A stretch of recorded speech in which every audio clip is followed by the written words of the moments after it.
तो K second है अपने पास,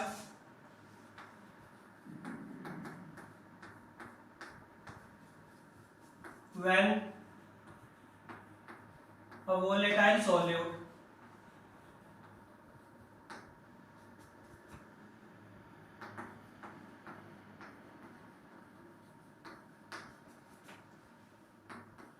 is added। तो अब सॉल्यूशन की बात हो रही है, तो दो कंपोनेंट होंगे भाई सॉल्यूशन के, सॉल्यूट एंड सॉल्वेंट। वही भाई नेचर, फिजिकल प्रॉपर्टी,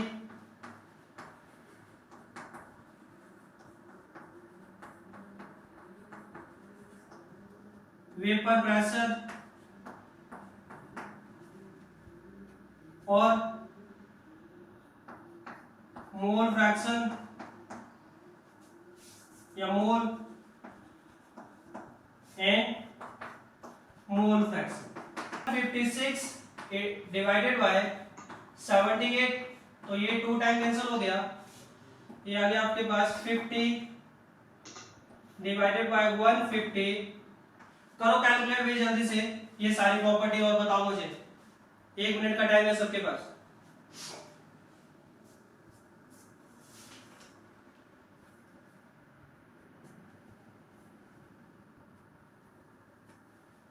सॉल्वेंट को हमने बी माना था, सॉल्वेंट को हमने ए माना था। तो सबसे पहले करते हैं नेचर की बात। तो सॉल्यूट किस नेचर का है भाई? वोलेटाइल। सॉल्वेंट भी किस नेचर का है? वोलेटाइल। फिजिकल प्रॉपर्टी में सॉल्यूट का फिजिकल प्रॉपर्टी क्या होगा? ये भी लिक्विड हो गया और ये भी लिक्विड हो गया। इसका वेपर प्रेशर B है, तो this is PV naught pure का, और इसका vapour pressure PA naught. Mole की बात करें तो this is WA divided by MA, और NB number of, this is NB, तो this is WB divided by MB solute. And solvent के weight of solvent divide by molar mass of solvent. Mole fraction is equal to NB divided by NA plus NB, और इसके mole fraction हो जाएंगे solvent के Na divided by Na plus NB। अब यहां पे solute भी आपका वोलेटाइल है, सॉल्वेंट भी आपका वोलेटाइल है। तो एक और चीज मैं यहां पे आपको बताना चाहता हूं, आप लोग मान के चलिए A is more volatile, A is more volatile, हमने पहले मान लिया भाई। जो सॉल्वेंट होगा वो ज्यादा वोलेटाइल है भाई यहां पे, तो ये हमने खुद ही मान लिया। ठीक है, क्लियर है? तो अब हम देखते हैं सॉल्यूशन बनाना है अपने को, अपने पास था प्योर ए, तो इसके सरफेस के ऊपर किसके मॉलिक्यूल होंगे? ए के मॉलिक्यूल होंगे, और वेपर पेज पे किसके मॉलिक्यूल होंगे? सिर्फ ए के मॉलिक्यूल होंगे, और ये मॉलिक्यूल इक्विलिब्रियम पे जो प्रेशर एक्सर्ट करेंगे ए के ऊपर उसको बोला जाएगा vapour pressure, and this is PA not. उस प्रेशर को हम रिप्रेजेंट करेंगे PA नॉट से। इसी तरह सेकंड है मेरे पास प्योर बी,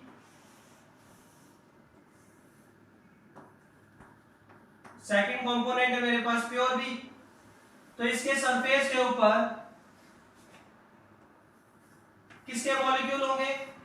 बी के।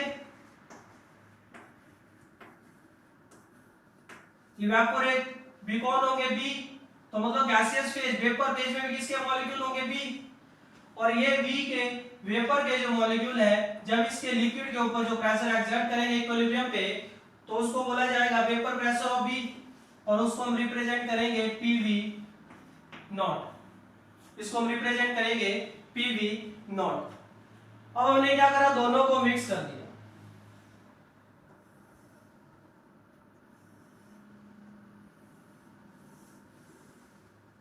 हमने क्या कर दिया, मिक्स कर दिया।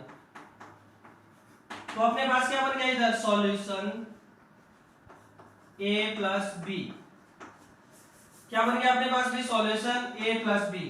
तो अगर इस सॉल्यूशन की बात करूं तो इसके सरफेस के ऊपर किसके मॉलिक्यूल होने वाले हैं, इसके सरफेस के ऊपर A के मॉलिक्यूल भी होंगे और B के मॉलिक्यूल भी होंगे। देखिए सॉल्यूशन कैसे बनता है, पहले आपके पास प्योर A था जिसमें जो इंटरेक्शन फोर्स थी A और A के मॉलिक्यूल के बीच में थी। इसी तरह आपके पास प्योर B था जिसमें इंटरेक्शन फोर्स थी B और B के मॉलिक्यूल के बीच में थी। अब आपने दोनों को मिक्स कर दिया, तो जब आपने इनको मिक्स करा तो क्या हो गया, दो A मॉलिक्यूल के बीच में B ने जगह बना ली, मतलब दो A मॉलिक्यूल के बीच में B ने जगह बना दी, मतलब ये इंटरेक्शन फोर्स टूट रहा है, ये इंटरेक्शन फोर्स भी टूट रहा है, नया इंटरेक्शन फोर्स अपने पास बन रहा है AB इंटरेक्शन फोर्स। तो ऐसे ही आपका सॉल्यूशन बनेगा। अब देखिए आपका A is more volatile, evaporation A का भी होगा V का भी होगा, मतलब जो वेपर प्रेशर होगा वो A के मॉलिक्यूल की वजह से भी एक्सर्ट होगा और B के मॉलिक्यूल की वजह से भी लगेगा, लेकिन A आपका ज्यादा वोलेटाइल है तो ये आपका ज्यादा इवेपोरेट होगा। मैं एरो से दिखा रहा हूं, ये ज्यादा इवेपोरेट होगा तो A का एरो में थोड़ा बड़ा बना रहा हूं, B का एरो में थोड़ा सा छोटा बना रहा हूं। तो इसके वेपर फेज में आपको A के मॉलिक्यूल भी मिलेंगे और B के मॉलिक्यूल भी, और ये जो वेपर फेज में मॉलिक्यूल है ये जो इक्विलिब्रियम पे इस सॉल्यूशन पे प्रेशर एक्सर्ट करेंगे उसको बोला जाएगा वेपर प्रेशर ऑफ सॉल्यूशन।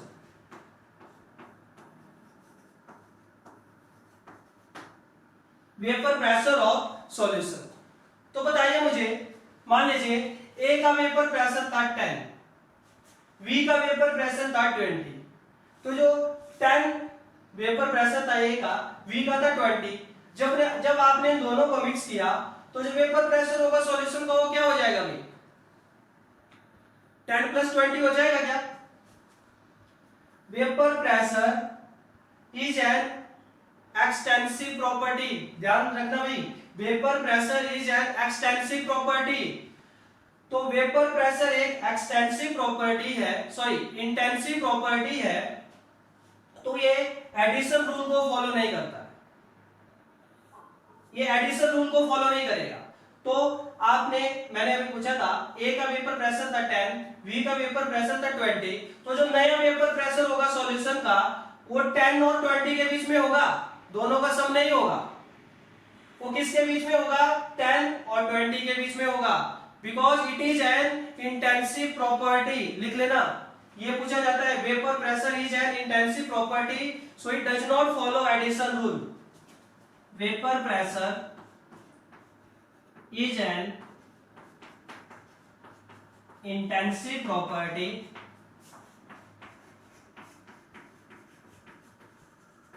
दो तरह की प्रॉपर्टी होती है भाई, थर्मोडायनामिक्स में पढ़ा होगा आपने, इंटेंसिव एक्सटेंसिव। बहुत सारे बच्चे कंफ्यूज रहते हैं। इंटेंसिव का मतलब है which does not depend upon mass, extensive का मतलब होता है which depend upon mass। याद कैसे रखेंगे, इंटेंसिव मतलब इंडिपेंडेंट, आई का मतलब इंडिपेंडेंट, इंटेंसिव मतलब इंडिपेंडेंट, एक्सटेंसिव मतलब डिपेंडेंट। तो जो इंडिपेंडेंट होती है वो एडिशन रूल को फॉलो नहीं करती है।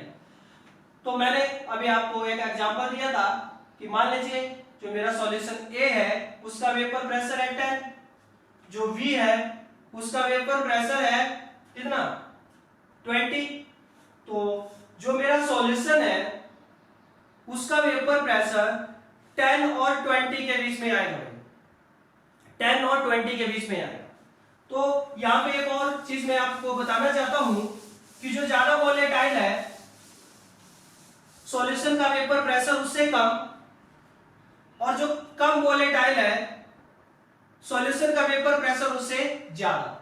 तो सॉल्यूशन का वेपर प्रेशर है मान लीजिए P, ठीक है।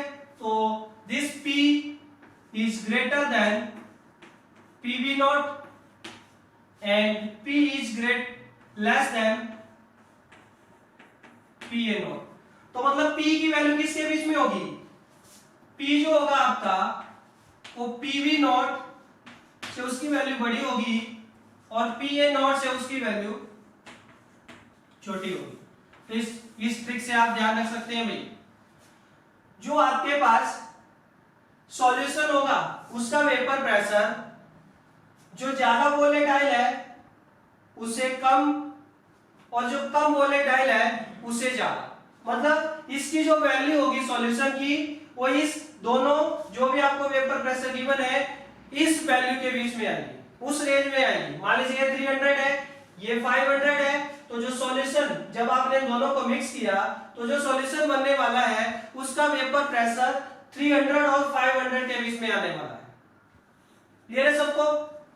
तो यहां से जो P होगा मेरे पास वेपर प्रेशर ऑफ सॉल्यूशन वो किसके बराबर हो जाएगा? PA plus PB। Vapour pressure of A in solution plus vapour pressure of B in solution. अब PA और PB कैसे कैलकुलेट किया जाएगा भाई? PA क्या है मेरे पास? PA is the vapour pressure of A in solution.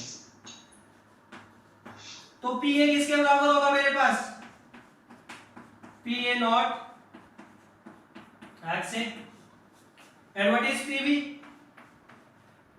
PV is equal to vapor pressure of B in solution। तो किसके बराबर हो जाएगा अभी PV? तो PV is equal to PV not XV। तो ये वैल्यू यहां पे सब्स्टिट्यूट करते हैं, ये पहला इक्वेशन बन गया अपना यहां पे। तो substitute the value of PA and PV in this equation। तो फर्स्ट इक्वेशन में जब हम PA और PV की वैल्यू सब्स्टिट्यूट करेंगे तो क्या आ जाएगा अभी अपने पास? बनाइए इक्वेशन यहां पे। P इज इक्वल टू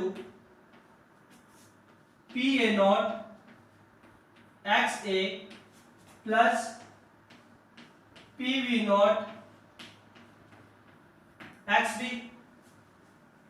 और अपने को पता है XA plus XB mole fraction का सम किसके बराबर होता है? 1 के बराबर। तो यहां से क्या लिख सकता हूं? XA is equal to 1 minus XB। तो ये वैल्यू ऊपर सब्स्टिट्यूट करता हूं तो P इज इक्वल टू क्या आ जाएगा मेरे पास? PA naught 1 minus XB plus PV naught XB। और यहां से ये बन जाएगा मेरे पास P is equal to PA naught minus PA naught XB plus PV naught XB।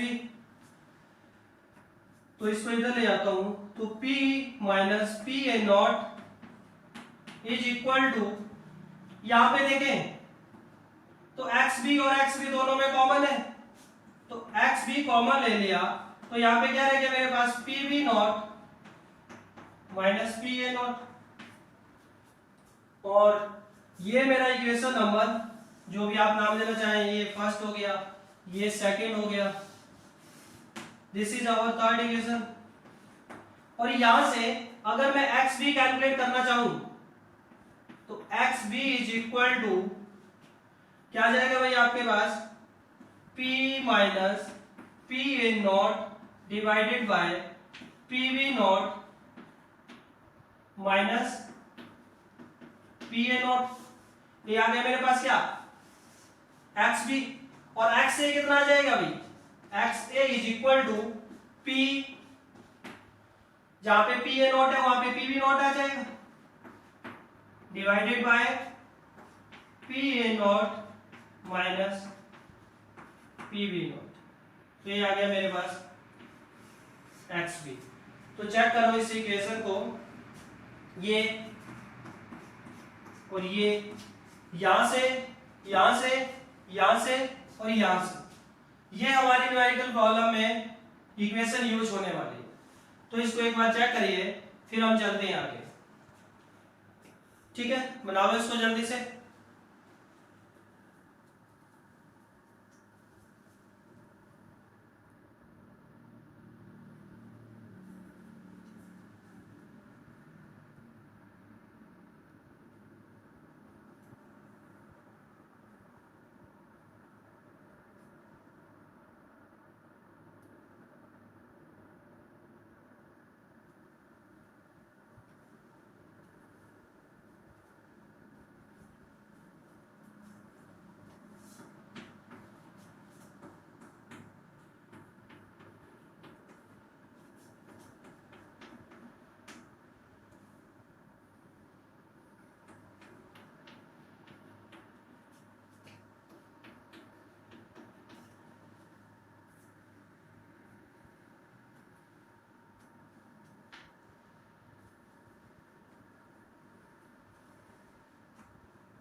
ये है सबको,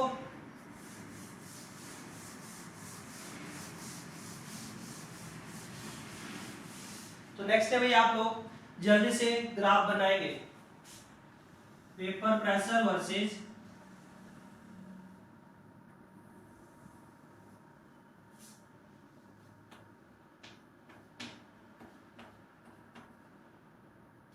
मोल फ्रैक्शन।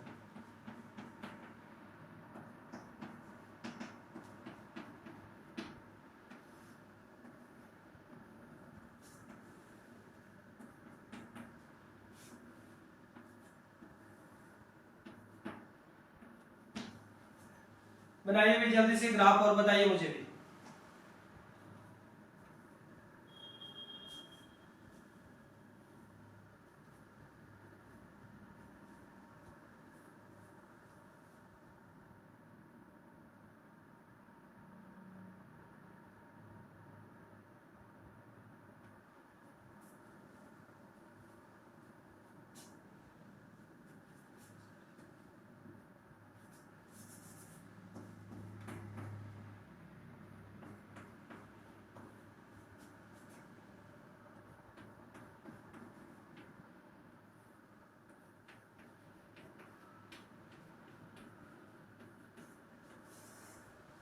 पीए की टर्म में अगर ये इक्वेशन है तो बीए भी पीबी की टर्म में ये इक्वेशन बन जाएगा यहाँ। तो ग्राफ बनाते हैं, when X A is equal to 0, तो एक्स ए की वैल्यू यहाँ पे 0 पुट हो गई, तो ये सारी की सारी टर्म क्या होगी मेरी 0, तो मेरे पास पी किसके बराबर हो जाएगा पी बी नॉट, और एक्स ए 0 यहाँ पे है तो ये कहीं यहाँ जैसे आ जाएगा, this is P B naught. When X A equal to 1, जब एक्स ए इक्वल टू 1 हो जाएगा तो P किसके बराबर हो जाएगा P B naught plus P A naught minus P B naught, P B naught से पी बी नॉट गायब हो जाएगा तो P is equal to P A naught, और ये आएगा आपके पास कहीं यहां जैसे। तो अगर आप इसको यहां भी मिलाएं तो आपका जो ग्राफ है कुछ इस तरह से आ रहा है, और ये कौन सा ग्राफ आ रहा है, P is equal to P A plus P B. इसी तरह आप यहां से भी बना सकते हैं, ये वाला जो ग्राफ होगा जो पिछली बार आपने बनाया था, ये होगा P B is equal to P B naught X B, और ये वाला जो ग्राफ होगा this is P A is equal to P A naught X. ये सॉल्यूशन के लिए और ये इंडिविजुअल के लिए, ए के लिए, ये आपके पास बी के लिए। पिछले वाले ग्राफ में तो सॉल्यूट हमारे पास था ही नहीं, तो सिर्फ ये ही लाइन आ रही थी हमारे पास, और इस केस में हमारे पास वोलेटाइल सॉल्यूट है तो उसमें भी कुछ ना कुछ वेपर प्रेशर होगा, तो ये वाली लाइन भी उसके लिए आएगी। ठीक है, क्लियर है सबको? तो ये आपके पास यहाँ पे जो ग्राफ है, and this graph is applicable for only ideal solution. Ideal solution के लिए ही एप्लीकेबल है ग्राफ। आइडियल सॉल्यूशन क्या होता है वो हम कल डिस्कस करने वाले हैं। ये जो ग्राफ है सिर्फ आइडियल सॉल्यूशन के लिए एप्लीकेबल है। नॉन आइडियल के लिए आपके पास किस तरह का ग्राफ बनेगा वो यहीं से डिराइव करेंगे हम, इसी ग्राफ से। तो ये आपके पास ग्राफ है। अब इसमें कुछ एक प्रॉब्लम करते हैं भाई हम, तो चलो इसमें कुछ एक प्रॉब्लम करते हैं।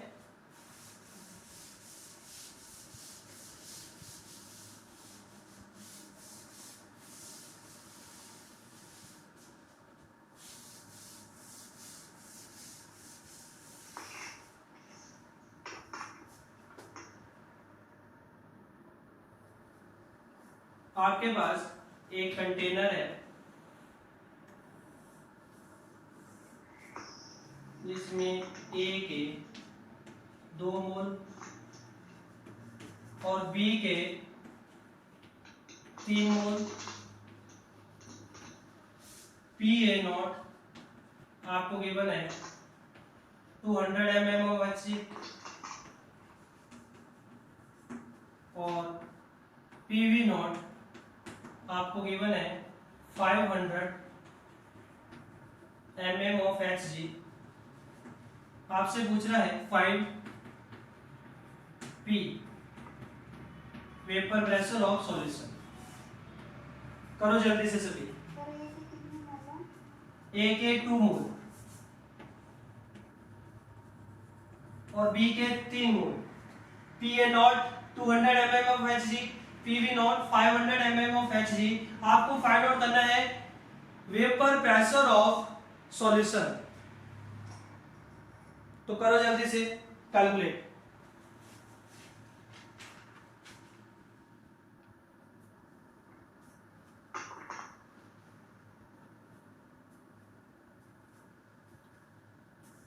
तो फॉर्मूला कौन सा यूज करेंगे यहां पे? P is equal to P A naught X A plus P V naught X B.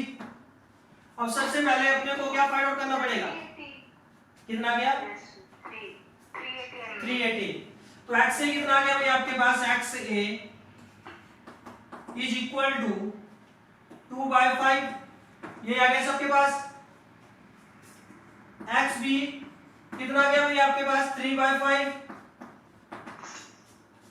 तो वैल्यू यहां पे सब्स्टिट्यूट करेंगे तो P is equal to P A naught है आपके पास 200 इंटू 2/5 प्लस 500 इंटू 3/5। तो ये आ गया मेरे पास, ये आ गया भाई कितना आपके पास?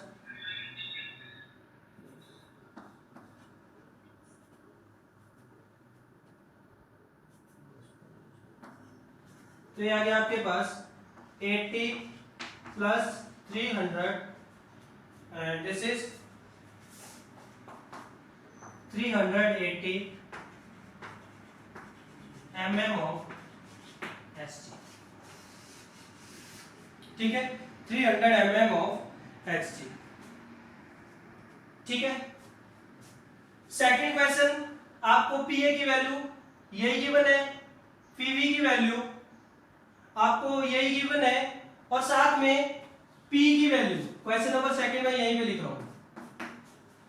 PA की वैल्यू कितनी गिवन है आपको? 200 mm ऑफ HG, PV की वैल्यू 500 mm ऑफ HG और P की वैल्यू आपको गिवन है 420 mm ऑफ HG।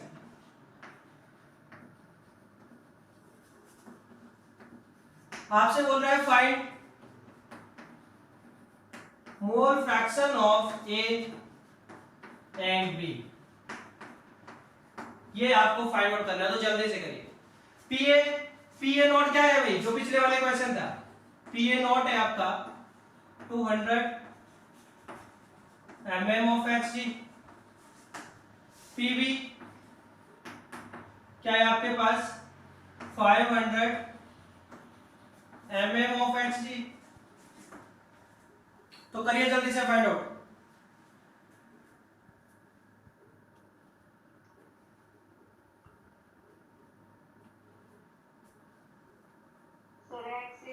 कौन सा फॉर्मूला अप्लाई करेंगे, P is equal to P V naught plus P A naught minus P V naught X B, sorry X A, X B की value है 0.733। 0.733। तो भाई आपने और एक्स से आएगा 0. तो ये वाला फॉर्मूला अप्लाई किया सबने, यही वाला फॉर्मूला अप्लाई किया सबने। Yes sir. तो P आपको गिवन है 420, तो 420 इज इक्वल टू PV कितना गिवन है आपको, PV not 500 plus PA not की वैल्यू कितनी गिवन है आपको 200 माइनस 500 इंटू XB।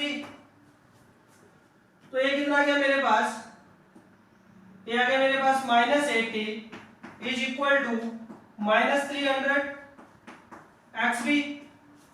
तो XB इज इक्वल टू 80/300। तो ये कितना आ गया मेरे पास 4/15 है भी, 4/15 आ गया। XB इज 4/15 और XA कितना आ जाएगा, XA के लिए आप फॉर्मूला क्या यूज करेंगे, P is equal to PA naught plus PV naught minus PA naught into XB। तो यहां से XA और दिस इज XA, तो XB आ जाएगा आपके पास कितना आ जाएगा भाई 11/15। क्या यही आया सबके पास, बोलो भी जल्दी से।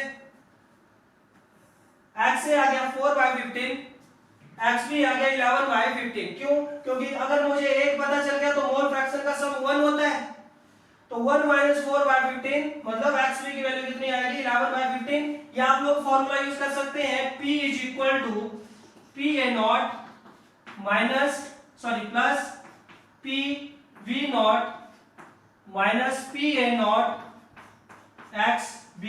यहां पे सभी वैल्यू सब्स्टिट्यूट करिए, यहां से आपके पास आ जाएगा। क्लियर है सबको, किसी को कोई प्रॉब्लम इसमें, किसी को कोई प्रॉब्लम नहीं है। तो अब आते हैं मेरी शॉर्टकट ट्रिक्स पे। जो शॉर्टकट ट्रिक्स है मैंने बोला था ये कहां एप्लीकेबल है, average atomic mass, average molecular mass, vapour pressure, average density और नॉर्मेलिटी मोलैरिटी, उस सभी के लिए एप्लीकेबल है जो फॉर्मूला मैंने बताया था आपको। मैंने क्या बताया था कि मान लीजिए आपको कोई दो नंबर है A B और एवरेज आपको गिवन है, तो अगर आपको A की वैल्यू फाइंड आउट करनी है तो नीचे तो हमेशा क्या रहेगा, दो नंबर का डिफरेंस मॉड के साथ, प्लस माइनस से अपने ऊपर ले लेना है। अगर A के लिए कैलकुलेट कर रहे हैं तो एवरेज में से B को माइनस करेंगे, अपोजिट वाले को माइनस करेंगे। अगर A के लिए कैलकुलेट कर रहे हैं तो एवरेज में से B को माइनस करेंगे। अगर B के लिए कैलकुलेट कर रहे हैं तो एवरेज में से A को माइनस करेंगे। अगर मुझे B की वैल्यू यहाँ पे कैलकुलेट करनी है तो नीचे तो वही दो नंबर का डिफरेंस और ऊपर B के लिए कैलकुलेट कर रहे हैं तो एवरेज माइनस A ठीक है, कहाँ अप्लाई कर सकते हैं? Average atomic mass, average molecular mass, vapour pressure कब अप्लाई कर सकते हैं? जब आपको ए और बी और एवरेज, जैसे यहाँ पे गिवन ही था सॉल्यूशन का वेपर प्रेशर, तो यहाँ पे फाइंड आउट करते हैं इसको। ये था आपको 200, ये था गिवन आपको 500 और ये आपके पास रही 420, तो ये 500 के बिल्कुल पास रहेगा। तो मुझे कैलकुलेट करना है एक्स ए, तो X A is equal to 200 minus 500, 300 mod के साथ। अब एक्स ए कैलकुलेट कर रहा हूं तो एवरेज में से इसको माइनस करिए, 420 माइनस 500 80, तो देख लीजिए वही आ गया आपके पास 4/15। ये शॉर्टकट ट्रिक्स अगर आपको आती है तो आप किसी भी क्वेश्चन को, ये question average atomic mass, average molecular mass, vapour density, vapour pressure density, normality और मोलैरिटी, इसको आप 10 सेकंड में कर सकते हैं, नहीं तो आप क्या करिए पूरी कैलकुलेशन से जाइए। इसी तरह एक्स भी अगर आपको कैलकुलेट करना है तो नीचे तो वही 2 नंबर का डिफरेंस 300। अब बी के लिए कैलकुलेट करना है तो एवरेज में से इसको माइनस करिए, 420 माइनस 200 कितना आ गया भैया आपके पास? 180, इससे गायब, वही सर 220 आएगा। सॉरी 220, तो ये इससे गायब, ये आ गया आपके पास 11/15। क्लियर है? तो इस ट्रिक्स को आप यूज कर सकते हैं भाई, काफी इंपॉर्टेंट ट्रिक्स है, शॉर्टकट ट्रिक्स है।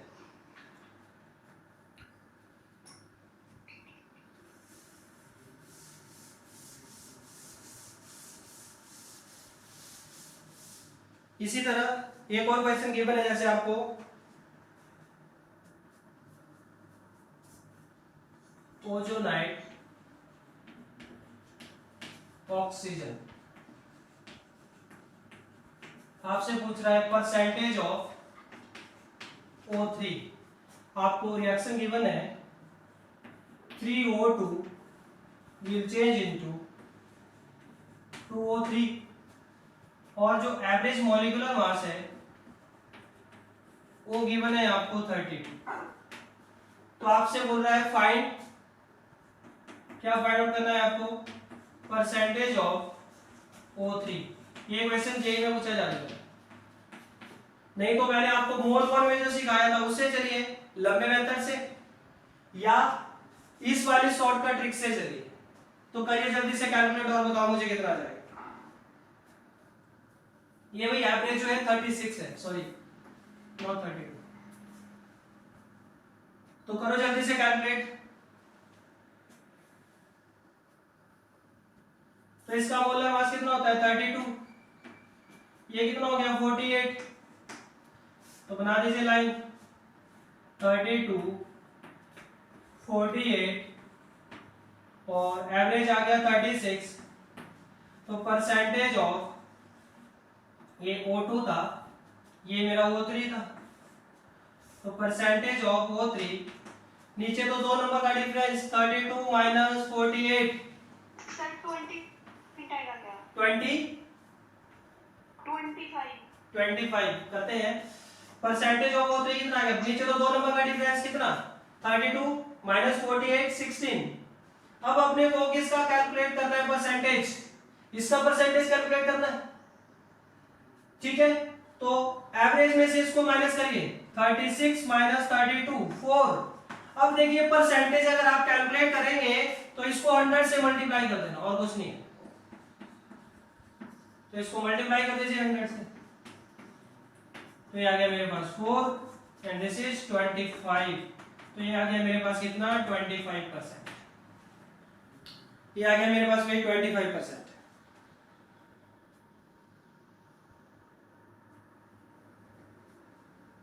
एक और लिखते हैं,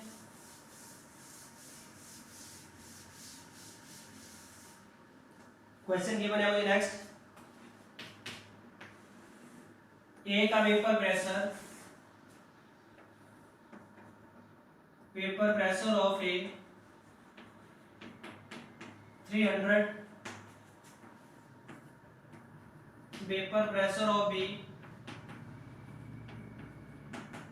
400 mm of Hg, और एवरेज 360 mm of Hg।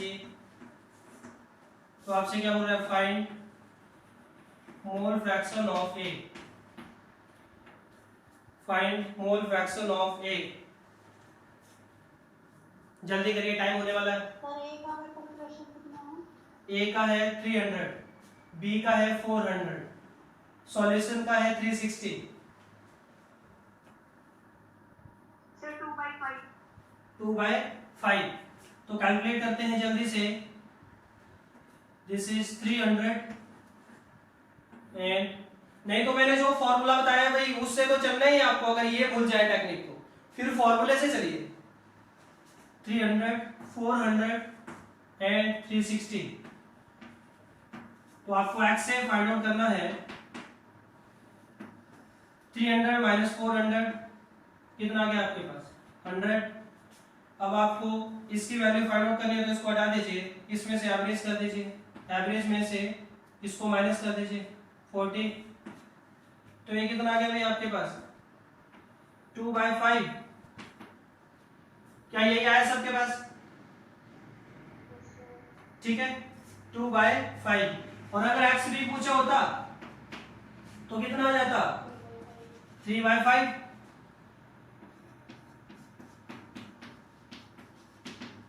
ठीक है, 3/5। एक और देता हूं इसमें।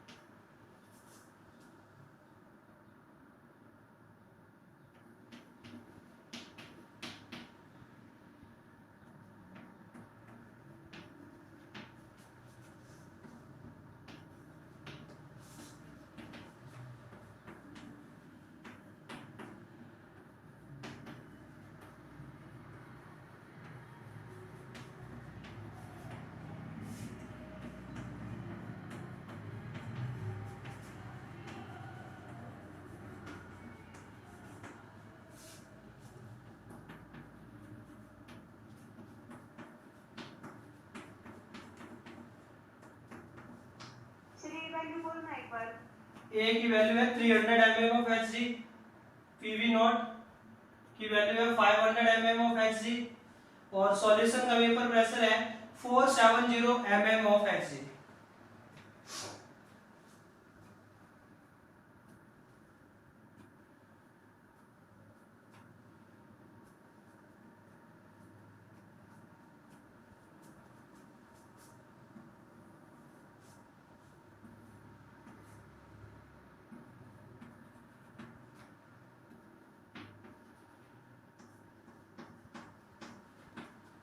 तो x से फाइंड आउट करते हैं। 300 माइनस 500 200, और ये कितना आ गया भाई, 470 माइनस दिस इज 30। तो ये कितना आ गया आपके पास, 3/20। और x भी इज इक्वल टू, हाँ x भी कितना आ जाएगा 200, और ये आ गया 470 माइनस 300 दिस इज 70। यही आएगा, सॉरी 170, इससे कैंसल, तो दिस इज 17/20। ठीक है, तो काफी बढ़िया प्रॉब्लम है, और ये शॉर्टकट ट्रिक्स अगर आप यूज करते हैं तो आप किसी भी क्वेश्चन को 5 से 10 सेकंड में कंप्लीट कर सकते हैं। ठीक है, क्लियर है। कल अब इसका जो लास्ट केस है, determination of mole fraction in vapour phase, वहां से भी लास्ट ईयर क्वेश्चन पूछा गया था जे के अंदर, तो उसको भी हम कंप्लीट करने वाले हैं। साथ में कल हम आइडियल और नॉन आइडियल सॉल्यूशन को डिस्कस करने वाले हैं, और जो भी टेस्ट होगा भाई उसमें आपका